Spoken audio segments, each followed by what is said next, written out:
Jerry at Fair Oaks.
Hey, Lee, what are we heading out this way for?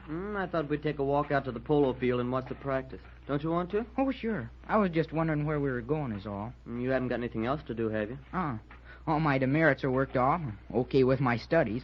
In fact, I've got nothing but time on my hands. Just a gentleman of leisure, huh? That's right. Only I'm not so sure about the gentleman part. Why, Lee Phillips, how you talk. I'll have you know I'm both a gentleman and a scholar. Only I'm not so sure about the scholar part after getting that tough arithmetic problem from Mrs. Gardner this morning. Oh, you mean the one about the train that travels 60 miles an hour? Yeah. Well, that's not a tough problem. Oh, no? I'll have an answer by the time we go to class in the morning. Oh, sure, so will I. But the question is, will it be right? You bet it will. I'll tell you, if you can't figure it out, I'll help you with it. Okay, then we'll both be wrong. Hey, who started all this kidding anyway? I think you said something about me not being a gentleman a while ago. That's what started. Okay, I quit. Good. Oh, say, I meant to ask you. You wrote that letter to Mr. Randall, didn't you? Sure, last night in study hall. You saw me. I thought that's what you were doing. Uh-huh. I mailed it, too. Gee, I sure hope he answers it right away. And sends the money. Yeah. I think you're right about that stranger. What's his name? Mr. Russell? Mm-hmm. Just like you said. Seems awfully funny for a perfect stranger to want to lend Mac the $250 to help him with his invention. Yeah, he's just a little too anxious to suit me. Mac's easy and trusts everyone. If he isn't careful, he'll lose his invention. I sure hope Mr. Randall sends you your money before Mac signs that contract with Mr. Russell. What did you say in the letter, Jerry? I explained the whole thing. Of course, I didn't tell him what Mac's invention was, but I told him I thought it was very good and that, well, I said I wanted to invest my money. That was a good way to put it. I told him that it was a business proposition. Well, he should like that. I hope so. But, well, Mr. Randall's mighty careful about money matters. It wouldn't surprise me if he wrote it back and said he wanted to think it over for a week or so. Oh, if he does that, it'll be too late. Yeah, I know it. Well, we'll just hope for the best. Yeah, that's all we can do. I've done my part now, and the rest is up to Mr. Randall. You didn't tell him about having to get the money right away on account of the stranger, did you? No, but I told him I had to have quick action. I even told him to send the money airmail. And did you mail your letter airmail? Oh, sure. Hey, there's your friend, Jerry. Where? Who? Over there, standing in front of the gym.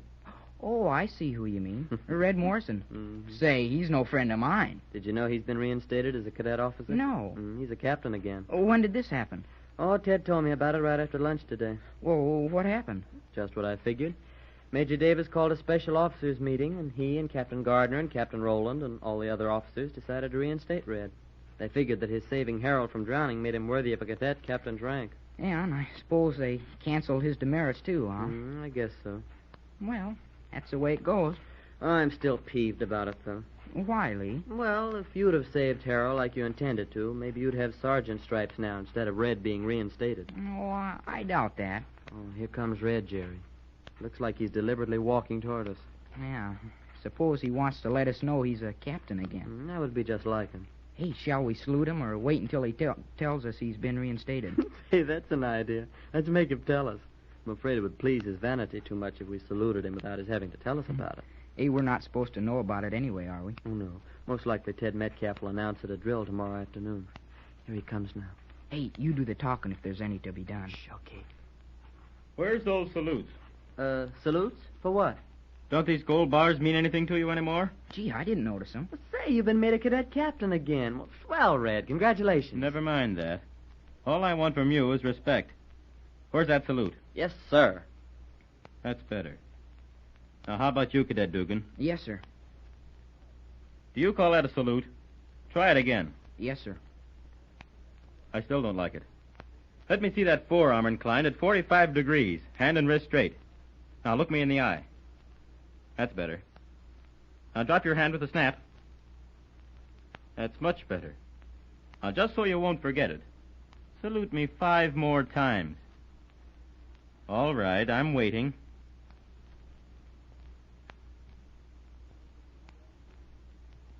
You think you can remember that now? Yes, sir. All right, that'll be all. You're still at attention. I am at attention. Pull those shoulders back. Chin in. You too, Phillips. Yes, sir. I dislike correcting you men, but you understand we cadet officers have to keep you plebes in order. Oh, yes, sir. Is that sarcasm, Dugan? Oh, no, sir, not at all. All right, that'll be all. You can go now. Thank you, sir. Never mind that. The same old Red. I thought being demoted might have taken some of that out of him. You know, Lee, I think I know what's the matter with him. I think his trouble is he's in love. In love? Uh-huh. In love with himself. Oh, I get it. Do you think I'm right? Oh, absolutely. I've always said he thinks an awful lot of Red Morrison. You know, I hope I never get to be like him if I get to be an officer. I'd rather not be an officer. No, I don't think you'll ever have to worry about that. I don't think anyone could come near being like him. Now, take all the rest of the cadet officers. They do their duty and dress us down when we're wrong, but they do it in a nice way. It's true, we have to learn discipline, and we have to learn it from the cadet officers. But there are 2 ways to give out orders, and Red always uses the wrong way. Yeah, you're right. I don't mind getting called down by Ted Metcalf. He always explains why he's doing it and makes you feel glad for the correction. That's it exactly. Oh, well, let's skip it. Yeah. Hey, look, there's Cully Newsom. Hey, and he isn't riding with the rest of the fellas. I wonder how come. Well, let's walk over there and find out. Okay. Hey, Cully. Hello there. How is it you're not up on a pony, cowboy? Oh, Sergeant Alden wants me to watch the other fellows first. It's ridiculous. I've seen hundreds of polo games, and as for riding, well, there isn't a horse here spirited enough for me. Oh, yeah? How about the sergeant's pony? I'll bet you couldn't even stay up on him. Is that so? Come on now, cut it out. Don't start an argument. Cadet Newsom, come here now. Get ready to mount your pony. Yes, sir. Coming. Come on, Lee. Let's go over by the fence. Okay. What's your pony's name, Cully? Rascal. But that's not a good name for him. He's anything but a rascal. He's a pretty horse, isn't he? He sure is. Hey, listen. What? Quiet, Jerry. Thought I heard the phone ringing in the sergeant's little office there in the stable. Sure it is. I'll go answer it. Tell the sergeant, will you? Okay, Lee. Sergeant Alden? Save your breath. Wait till he comes over to this side. You don't seem very excited now that you've been made on the polo team. Oh, all these preliminaries seem so foolish.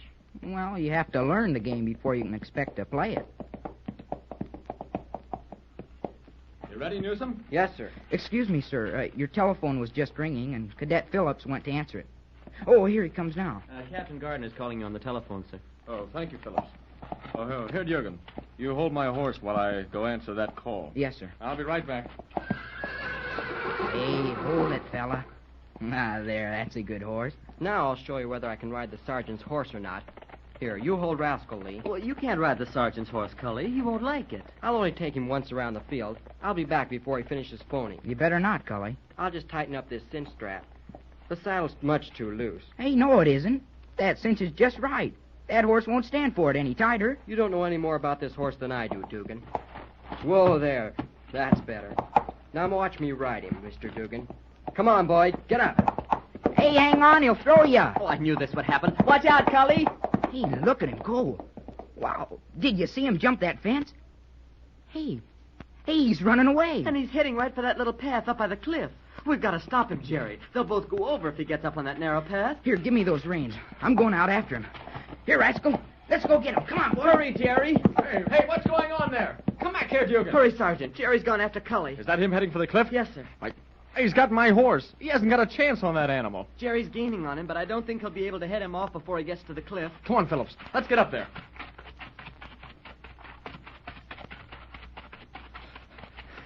Jerry's alongside of him now. Yes, but they started up that path.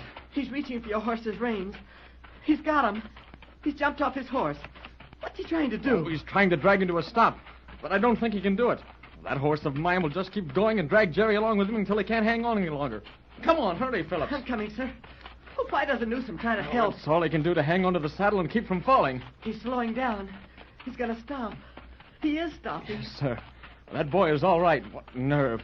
Now, get Rascal there and tie him up to that tree. I don't want him running away. Yes, sir. Right there is all right. That's good enough. Now, come on. Oh, that poor horse is puffing like a steam engine. I should think he would be after a ride like that. Jerry's not getting up, sir. He's hurt. It looks that way. But Newsom is all right. He's getting down now. Oh, this is a shame. I'm afraid Dugan took some pretty hard bumps there. He's moving a little. Help him, Cully. Hey, don't try to get up, Dugan. I'll help you in just a second. It's not wise to move him until you can see how badly he's hurt. That boy's a marvel. He's not only brave, but he's a good little horseman as well. He knew what he was doing, let me tell you. Are you all right, Jerry? I don't know. I guess I am. Oh, my arm. Now, take it easy now, son. Is this the arm that hurts? Yes, sir. Let me see if you can move it. There. Oh, it hurts, though. No, I shouldn't wonder. It's pretty badly bruised. How's the other arm? How are your legs? They seem to be all right. Is your horse all right, Sergeant? I'm sorry if I hurt him, but there wasn't anything else I could do. No. Never mind about him. He's all right. Well, Newsom? I'm awfully sorry, Sergeant. Yeah, I should think you would be. Dugan might have been killed trying to save you from going over this cliff. You had no right trying to ride my horse. You know, I'm going to recommend a very severe penalty for this, Newsom. Yes, sir. And I'm going to see that you get a fitting reward for this rescue, Dugan. But right now, we'll have to get you over to the infirmary and put you to bed for a few days. Oh, no, I'll be all right. I don't want to go to the infirmary. That's what you'll have to do. Now, it'll take a few days to heal those bruises, and you'll be lucky if the doctor doesn't find any broken bones. Oh, you lead my horse back, Phillips. Yes, sir. And Newsom, you get Rascal and take him back to the stable. He's tied to a tree down there. Yes, sir. Sergeant Alden, Yes, Dugan? can I say something to Lee before he goes? Oh, of course you can. Certainly. What is it, Jerry? Listen, Lee. Yeah? If I'm going to be put to bed, how are we going to help Mac? Maybe I'll get that letter and the money from Mr. Randall tomorrow. Well, I'll tell you. I'll find out about the letter for you. And if it comes, I'll bring it right over to the infirmary. You just get well and leave the rest to me.